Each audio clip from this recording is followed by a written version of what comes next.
Hello mamas, Laura here, and today we are chatting about inductions and vaginal examinations and the pros and cons of each and why these interventions may be suggested to you. Enjoy! Hey mama, I'm sending you wonderful pregnancy vibes. It's time for you to guide you through. Let's take some time for you. It's Pregnancy with Physio Laura. Hello mamas and welcome back to the Pregnancy with Physio Laura podcast. Today we're kicking off with the 6th episode, the final episode in our Ask the Midwife series, chatting all about inductions and vaginal examinations. Now this was intended to be content exclusive only for my Pregnancy Posse members, but I felt it needed to be shared far and wide because these interventions are quite commonplace in the modern birthing world. So in today's episode, we discuss the pros and cons of these interventions and why they may be suggested to you, why being induced doesn't mean you can't still utilize all your incredible birth skills, and the power, passage, and passenger analogy that Beth uses to describe the progress of labour and how vaginal examinations may be used as part of that. Now, this is episode 6 of a 6-part Ask the Midwife series with the amazing Beth Ryan, our resident midwife, childbirth educator, and soon-to-be mama. You can find out more about Beth and check out her amazing Instagram account by visiting @birthwithbeth. And if you missed it, make sure you go back and listen to the first 5 episodes in this series where we chat about the importance of stimulating the labour hormone and labouring at home for as long as possible, how to create a beautiful birth environment within the hospital, navigating conversations, language and interventions with your birth team, the ultimate in postpartum support planning, and C-section birth preferences. And we have so many incredible topics and speakers lined up for the podcast. So if you haven't already, be sure to subscribe to the Pregnancy with Physio Laura podcast so you don't miss out. And don't forget, we also have a bonus episode exclusively available to members inside the Pregnancy Posse where Beth gives us her top 3 essential items to pack in your hospital bag, ways in which your partner can best support you during birth, managing a posterior labour, and the lowdown on epidurals. Now, this entire podcast series and all our other podcast series, along with any exclusive bonus member content, is all live right now inside the Pregnancy Posse. So if you'd love to access all the bonus content and listen to or watch this entire podcast series, rather than waiting for future episodes to come out at a later time, please go and check out the Posse. I've taken my years of experience helping pregnant and postnatal women as a women's health physiotherapist and made this accessible in a really easy to digest way online inside the Pregnancy Posse. When you join the Posse, I will guide you week by week through your pregnancy with safe weekly workouts tailored to your exact week of pregnancy. I also do a weekly Q&A where I answer all of the questions from our amazing Posse members, and there is a wonderful community forum where Posse members all support each other, along with an incredible resources library. Now, I would love to help you have a healthy, active, pain-free pregnancy, so just head over to thepregnancyposse.com to see what the Pregnancy Posse is all about. Now, let's get into episode 6, our final episode in this Ask the Midwife series. I really hope you love this chat with Beth around the reasons for and the pros and cons of birth inductions and vaginal examinations. Enjoy! I know a lot of women are worried that induction will lead to further intervention or that they won't be able to manage their labour well. Do you have any just hot tips for how women might be able to manage inductions better? Yeah. Okay. So I think number 1 is to know why you're being induced and to feel comfortable with it. So if you go into your induction with a big cloud of doubt over you that you didn't feel like you were counselled appropriately, you're still kind of unclear on what the risk was for continuing your pregnancy, already that is, for me, anecdotally, I find that women are really fighting the process from the start. Whereas if you're like, I know I'm getting induced today because my baby has been consistently small and we suspect something's wrong with the placenta, that is a different headspace to going, I feel like I got pushed into this. I've been healthy my whole pregnancy and no one really explained why. So straight off the bat, you need to know why you're being induced and, why we're here so that we can feel comfortable moving forward and leaning into the process. I think the second thing is that understand, particularly if it's your first bubby, it can take a number of days, and that's not a bad thing. Organic labour takes a while to kick off. It's a really, really big process for your body to go into to active labour. And I don't think I mentioned it earlier, but with that early labour phase, what's happening is that your cervix, which is a whole structure, is not just opening, it's thinning out. So it's an amazing process and it takes time. So there are a number of steps in an induction process for a reason. And I think people get really frustrated because it's not explained to them properly, which I totally get. They say, oh, we'll induce you on Friday. No one says, but you probably won't meet your baby till Sunday, or, it could just be a number of days. So I think that just having that in the back of your mind, that it's okay, like, great, we're letting this step, I'm letting this step like prime my body and get ready, and I'm not expecting anything too rapid. The other thing that can happen with inductions is bed flow. Our friend bed flow in hospitals, where you will be come in on Monday for your induction and there will be a bed for you waiting downstairs in the birth centre, and then on Monday night, it's a full moon, 4 women come in, the beds fill up and there's suddenly no space for you and you've just got to wait for a bed to become available. That is a very real scenario and something that, again, we're not transparent enough with women. We just say, oh yeah, when the doctor's available, you'll get seen. But the reality is that there's no bed downstairs for you, so we just have to wait before we start the next step. If this is you, try not to get frustrated and get angry and because that will scare off any natural oxytocin. So bring a book, bring an iPad that you can binge watch something on, bring a podcast, ask if you can go for a little walk around the hospital, do something to like positively fill your time the same way that you would at home in that early labour stage when you're waiting for things to happen, rather than sitting there being like, this is ridiculous. I was told that, and I totally get it. Don't get me wrong. It is frustrating when you're like, I've been sitting on this ward waiting for a bed and all these women have come in and gone and left with their babies before me. Totally get it, but just try to be patient with your body. And then I think that you need to have very clear ideas on how you will work with pain. And I say this because oxytocin can, the infusion, so that's a synthetic form of the natural hormone oxytocin. It can ramp up a little bit quickly, and everybody reacts differently to the hormone. So some people, it's a really slow and steady process and they get like a nice warm up, and other people have really great oxytocin receptors, and when that infusion really gets going, they're like, whoa, I'm in active labor, like these are coming on really strong. So you need to be really clear about what you want to use, whether that's the shower or you've got your heat packs ready to go, you're moving around the room, you've communicated to your midwife what your plan is, because it's easier to manage pain than chase it, if that makes sense. Like, it's easier to get into a rhythm. And like I say to women, put your TENS on early, get used to that sensation. I don't know if you would agree with that, Laura, from a physio point of view, but don't wait. It's about interrupting pain pathways and changing perception of pain. If we're waiting till our pain is like a 6, 7, 8 out of 10, it's probably not going to be as effective. So have very clear ideas about your strategies. And I think that don't feel like if you've done all this prep in pregnancy, you've read everything about natural birth, don't throw those strategies out the window. Like, there's nothing to say that you can't still have a positive induction, whether that, leads to an epidural or not. You can still do dim lighting. You can still do relaxation breathing. You can still do positive visualization. And that kind of goes for anybody who comes into contact with some intervention. Be reassured that just because you're having intervention, it doesn't mean that your body's doing none of the work. With all interventions that we've got, your body does 99.9% of the work. There's so much that we rely on your body for. We're just kind of particularly with induction, we're just starting things off. So still use all of that kind of mindfulness, relaxation, oxytocic environment kind of strategies. That would be my tips.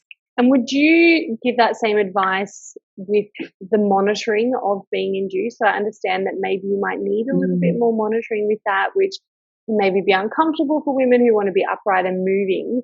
Would you just recommend the same thing? So utilize the things that you can whilst being monitored.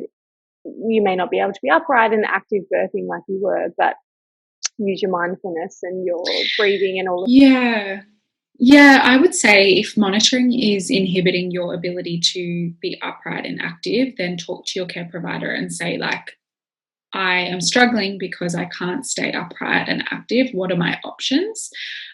So, yeah, induction does require, or you will be encouraged to, we can't, force anything on you, but you will be encouraged to wear a continuous monitor. And that's because with intervention, we need to make sure that what we're doing isn't stressing the baby out versus, it's a natural process. We kind of assume that your baby can cope.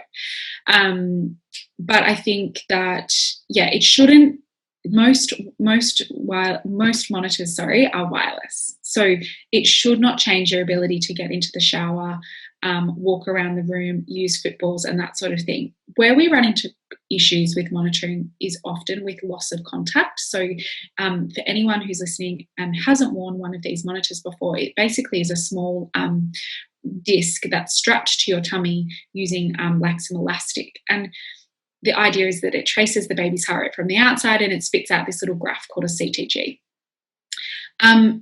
If you're moving around and you're swaying and you're doing all of these wonderful things that your body's telling you to do, sometimes that disc kind of like comes on and off. So some women find that advocating for an internal monitor called a fetal scalp electrode actually helps them. So it's another step of intervention, but it's an intervention that can increase mobility. Some women find that if it's getting to the point where there's lots of loss of contact and it's actually changing their ability to work with their body, then talking to your care provider and saying, hey, like I've heard of these internal monitors, am I a candidate for one? What are the pros and cons in my circumstances of using one of these monitors? Because at the moment I'm really struggling, you're telling me to sit on the bed and this just isn't comfortable for me. So that's what I would say from that perspective. Yeah, I love that. That's really sound advice. Vaginal examinations. A lot of women are asking questions about what are the pros? Can you decline them? Are they better or worse for your mental, mindset? Because I know a lot of women feel disheartened when they hear the findings of their vaginal examination.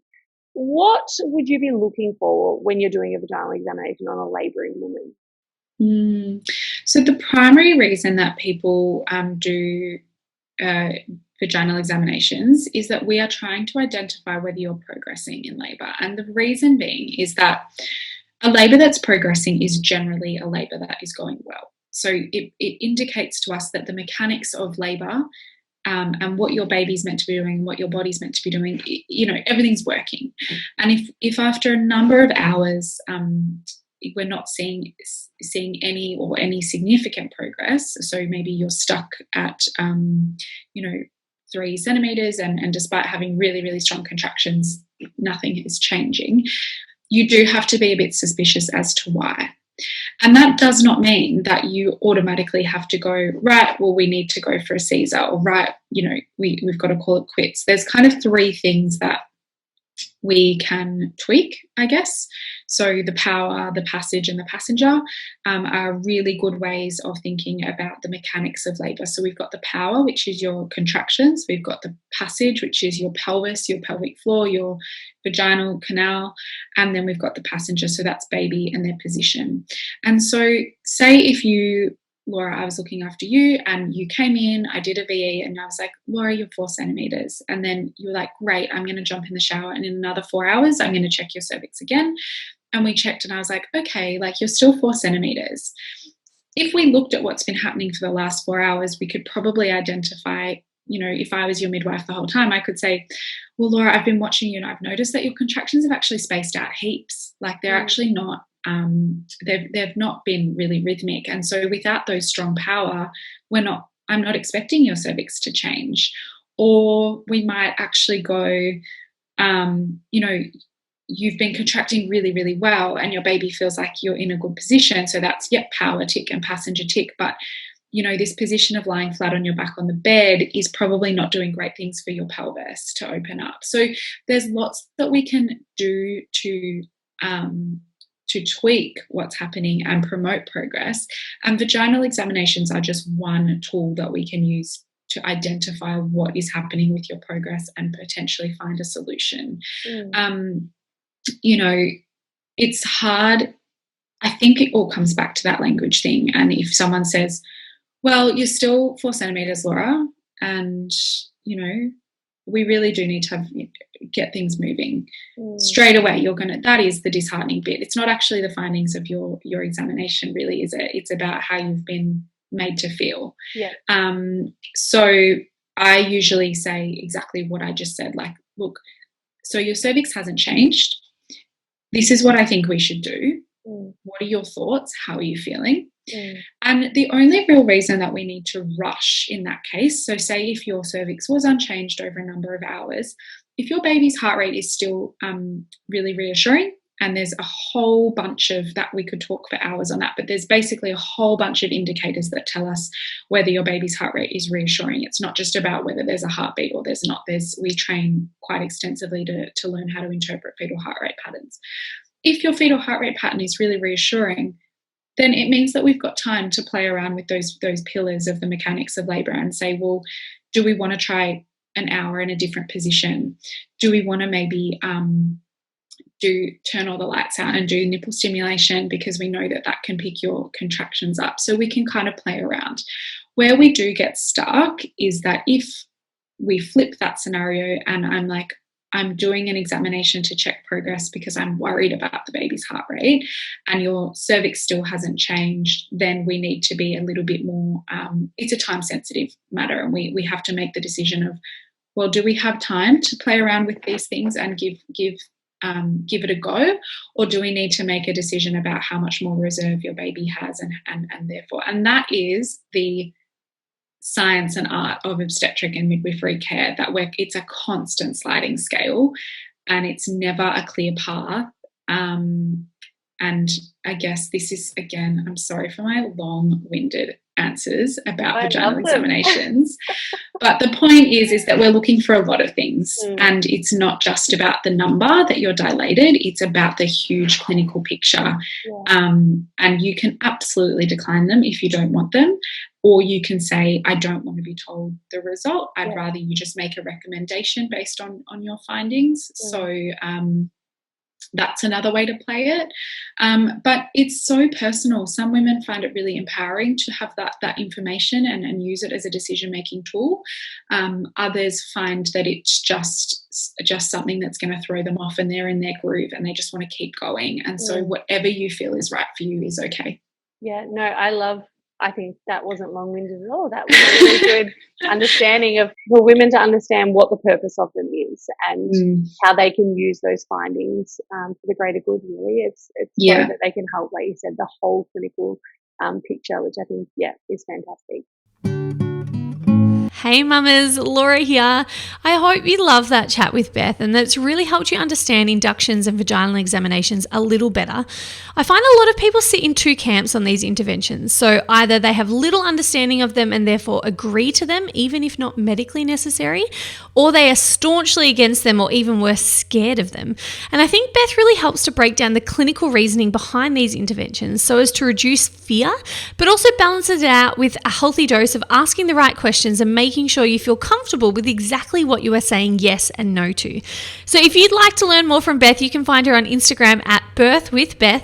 And I would love to hear from you over on my socials at PhysioLaura and let me know whether you learned anything new from this episode. And if you haven't already, just subscribe to the Pregnancy with PhysioLaura podcast so that you don't miss out on the incredible podcast series that we have in the pipeline. And remember, for most series of the podcast, we also record exclusive bonus content for Pregnancy Posse members. And in the bonus member-only episode for this Ask the Midwife series, Beth talks us through her top 3 essential items to pack in your hospital bag, ways in which your partner can best support you during birth, managing a posterior labour, and the lowdown on epidurals. Inside the Pregnancy Posse, you'll also find weekly guided pregnancy workouts, an amazing resources library, wonderful community forum, and weekly Q&A sessions with myself. Now, I would love to help you have a wonderful pregnancy, birth, and postnatal experience. So just visit thepregnancyposse.com to see what the Pregnancy Posse is all about and to trial it for 7 days. I'll catch you soon for our next amazing podcast series that we have lined up. But until then, mama, sending you wonderful pregnancy vibes and enjoy the incredible journey that is pregnancy.